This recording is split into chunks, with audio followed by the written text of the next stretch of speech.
ภาษาปากฤตที่ศาสนาเชนใช้แล้วก็ภาษา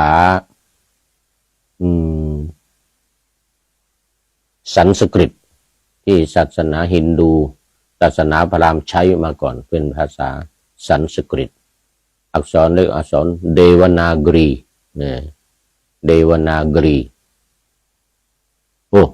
sorry I'm speaking in Thai Thai language it doesn't matter in this program we can use Thai language Lana language and also English you can write in English you can speak in English in สวัย in เทพบุญสวัยแล้วก็พระครูปริยัติยานุศาสตร์ I have two Facebooks for you usually I have three Facebook which I have done now which I have used now is สวัยเทพบุญสวัยเทพบุญ and line is พระมหาสวัย this line พระมหาสวัย but the line face and line you can call me now is เทพบุญสวัย and พระครูปริยัติยานุศาสตร์พระครูปริยัติยานุศาสตร์โรมันสคริปต์line ID line ID line หลวงจีนโรมันสคริปต์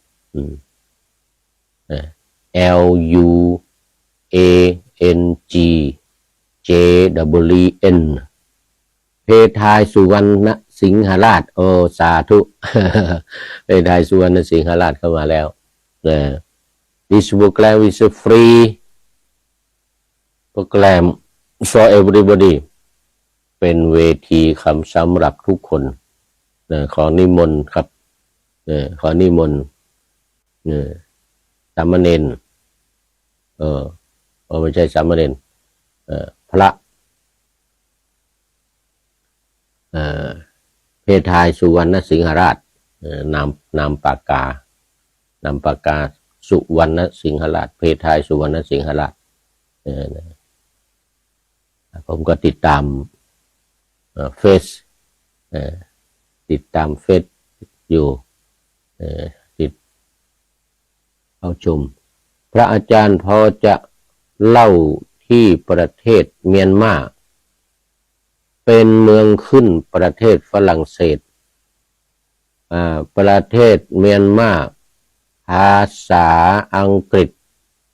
ชัดเจนครับถูกต้องไม่ใช่ประเทศสลาดของฝรั่งเศสนะครับเมียนมานี่เมียนมาหรือพม่านี่เป็นเมืองขึ้นของอังกฤษครับเป็นเมืองขึ้นของ UK United Kingdom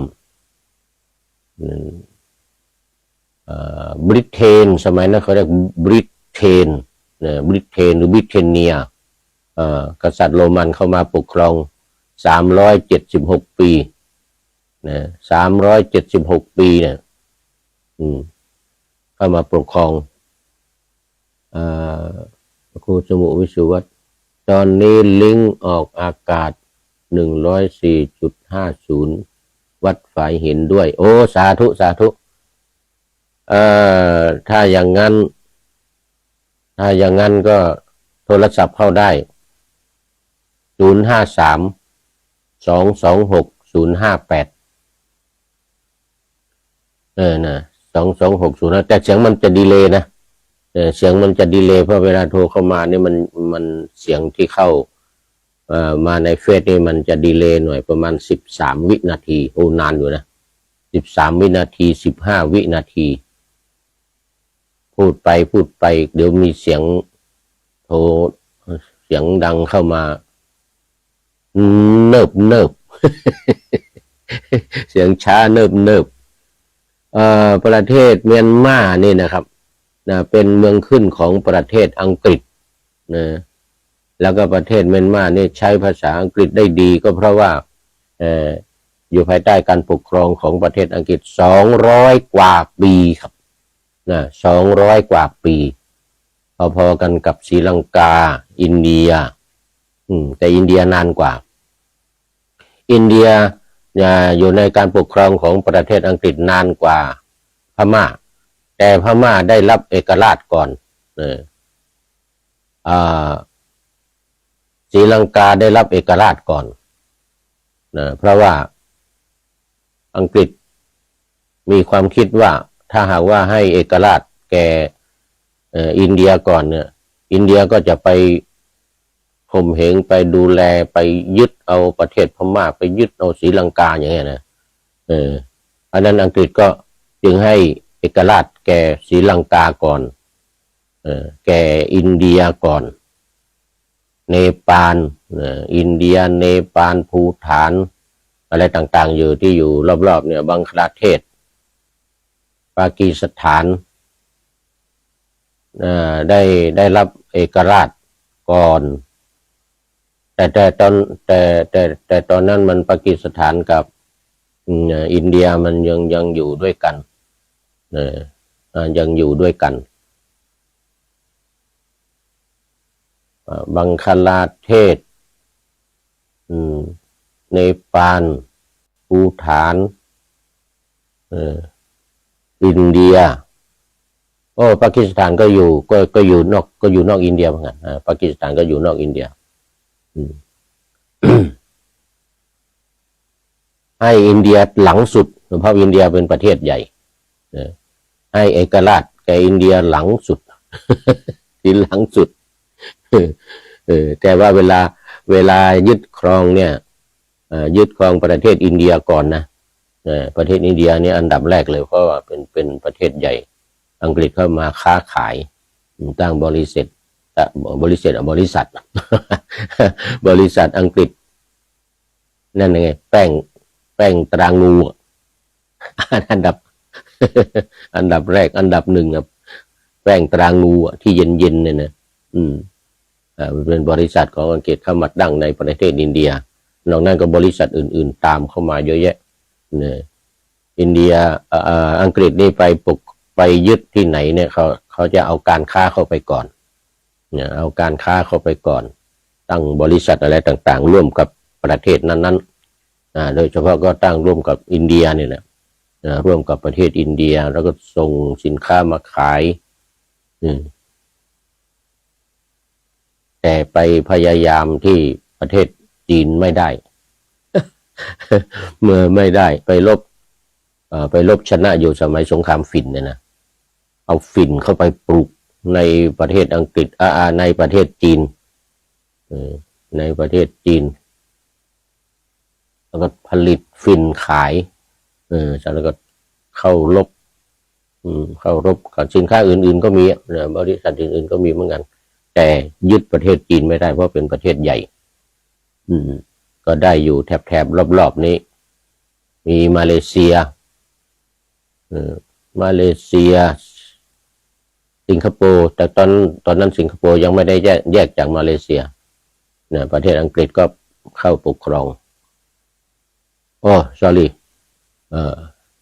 talking in Thai and Lana in this program you can say in Thai language Lana language you can write also English พระมหาเฉลิมเกียรติสาธุอาจารย์มหาเฉลิมเกียรติอาจารย์เฉลิมเกียรติมีสิ่งใดที่จะนำเสนอพูดคุยไรมาเขียนมาในรายการนิมนต์นะครับรายการนี้เป็นรายการฟรีพระมหาเฉลิมเกียรติบอกว่าถวายความเคารพครับพระอาจารย์สาธุขอบคุณมากมีอะไรก็เขียนมานะครับไลฟ์สดออกอากาศทางวิทยุด้วยตอนนี้วิทยุที่วัดฝายหินFM 104.5 วิทยุสสวให้ท่านพระครูสมุวิสุวัตรวรกิจโจเป็นผู้อำนวยการเป็นหัวหน้าสถานีด้วยสมัยก่อนผู้พูดนี่เป็นผู้อำนวยการสถานีแต่ตอนนี้ออกมาแล้วอันนี้ออกมาแล้วก็ท่านพระครูสมุวิสุวัตรเจ้าอาวาสเป็นเจ้าอาวาสด้วยเป็นเจ้าอาวาสวัดฝายหินด้วย แต่ก่อนผู้พูดนี่เป็นเจ้าอาวาสวัดฝายหินแต่พอปล่อยวางปล่อยวางปล่อยวางเสร็จแล้วก็ขอท่านพระครูสมุวิสุวัตรเนี่ยขึ้นเป็นเจ้าอาวาสอยู่ตอนนี้อาจารย์เฉลิมเกียรติอาจารย์มหาเฉลิมเกียรตินิมนต์นะครับนิมนต์เขียนหรือโทรเข้ามาที่053-226-058แต่เสียงจะดีเลย์หน่อยไม่เป็นไรนะบอกว่าหน้าทองวงเล็บทางตูดหุมีเหรอสะท้อนความงมงายที่ผิดไหมครับแน่นอนโดยเฉพาะหน้าทองเนี่ยเมื่อมีการพิสูจน์กันแล้วเนี่ยปรากฏว่าไม่เป็นความจริงนะมีหลายรายการมีหลายคนที่เผยออกมาพูดออกมานะพูดออกมาว่าทำไปไม่ได้ค่อยมีผลอะไรมากนะไม่ได้ค่อยมีผลอะไรหน้าทองโดยเฉพาะทางด้านหลังมันไปลงยังไงหน้าทองเขาก็ลงที่หน้าไปลงหลัง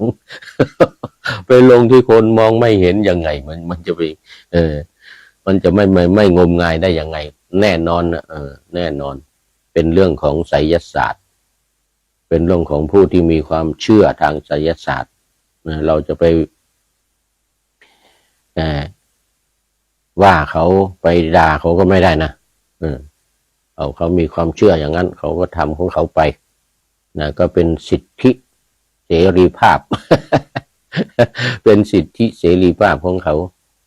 แต่ถ้าพูดถึงเรื่องของความงมงายนี่ก็แน่นอนนะไสยศาสตร์ทุกอย่างมนต์ดำทุกอย่างเขาจัดเป็นประเภทคุณโยมจันเป่งนี่คือเดือนเพ็ญนะเหลือเวลาอีก10 นาทีเหลือเวลาอีก10 นาทีเมื่อกี้พูดถึงเรื่องอะไรพูดก็สพเพเหระนะรายการสพเพเหระไม่มีแก่นสารอะไรมากหรอกนะจะขึ้นอยู่กับท่านผู้ชมท่านผู้ฟังตอนนี้ทางสถานีวิทยุด้วยวิทยุพระพุทธศาสนาวิทยุ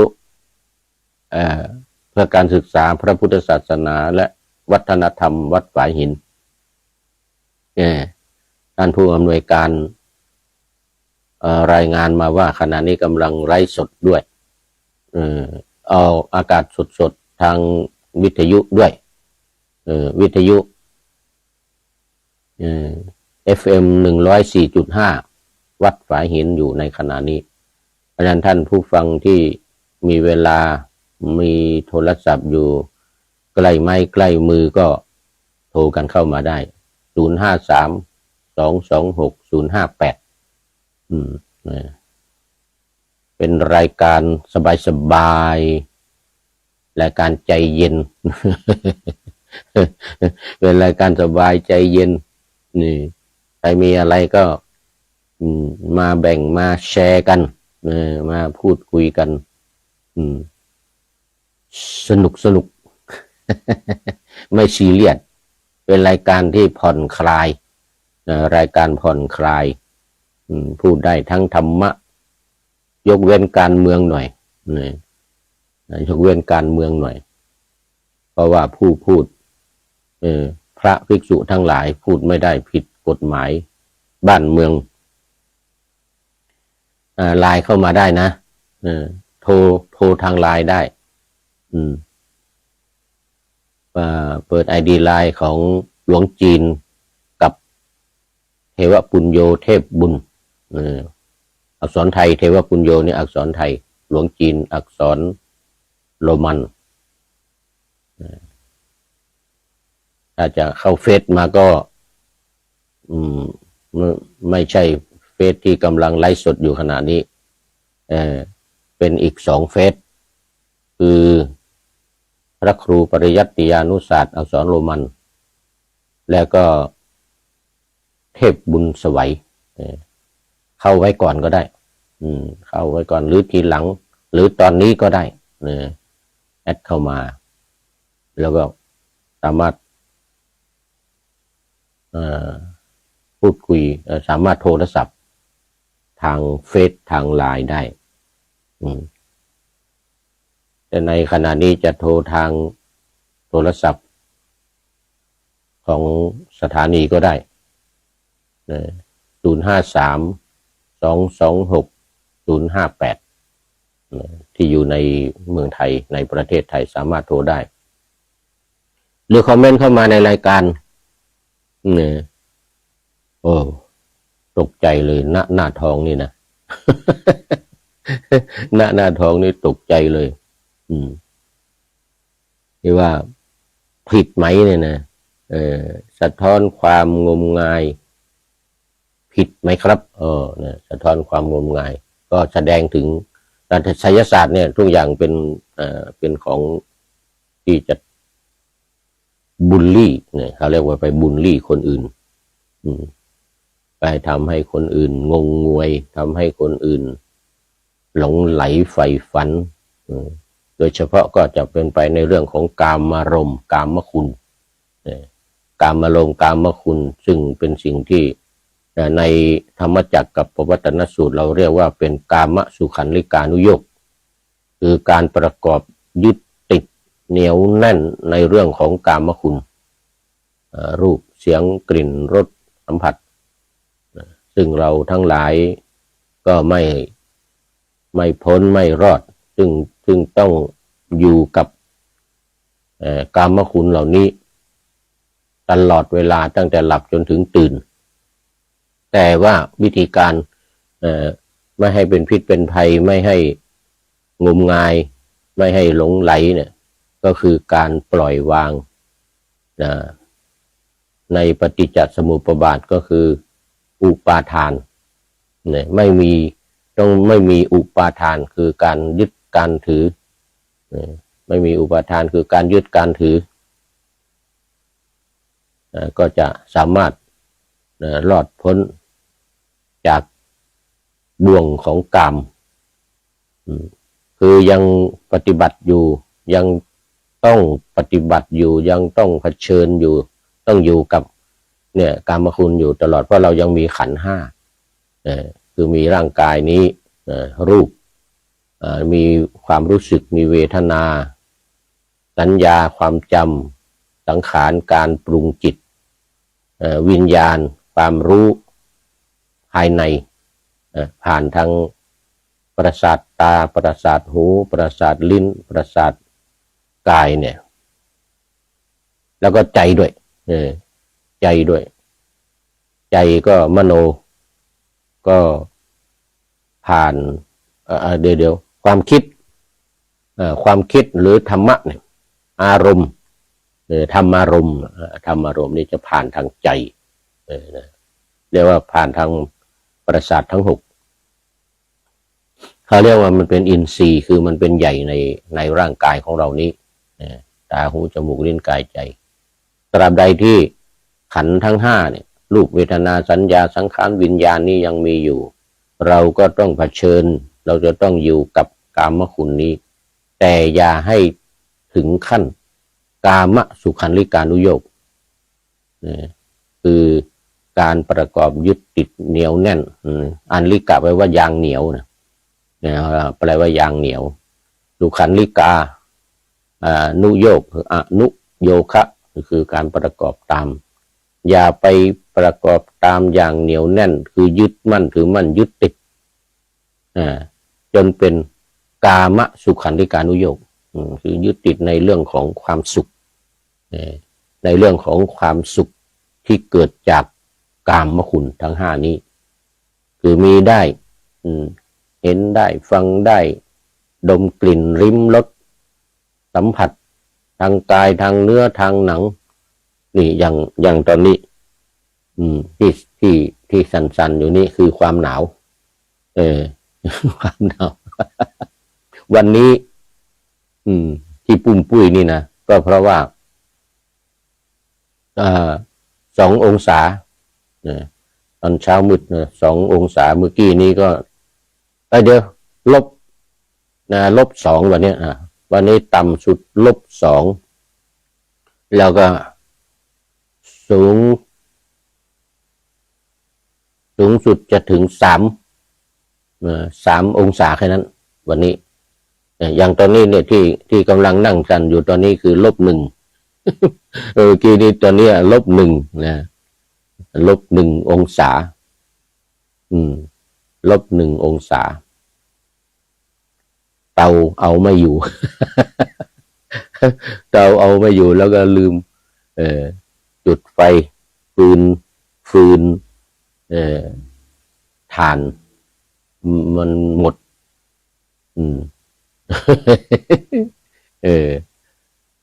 นะเดี๋ยววันนี้โยมจะมาถวายเพลโยมจะมาถวายเพลเดี๋ยวเอาฟืนเอาถ่านเอาอะไรมาเพิ่มเติมฟืนเอาถ่านเอาอะไรมาเพิ่มเติม-1เนี่ยตอนนี้-1โยมจากประเทศศรีลังกานะวันนี้โยมมาตาวีโยมมาตาวีจากประเทศศรีลังกาพร้อมกับลูกหลานจะมาทำบุญถวายภัตตาหารเพลที่วัดนี้มีศรีลังกามีบังคลาเทศมีพี่น้องชาวบังคลาเทศแล้วก็พี่น้องชาวอินเดีย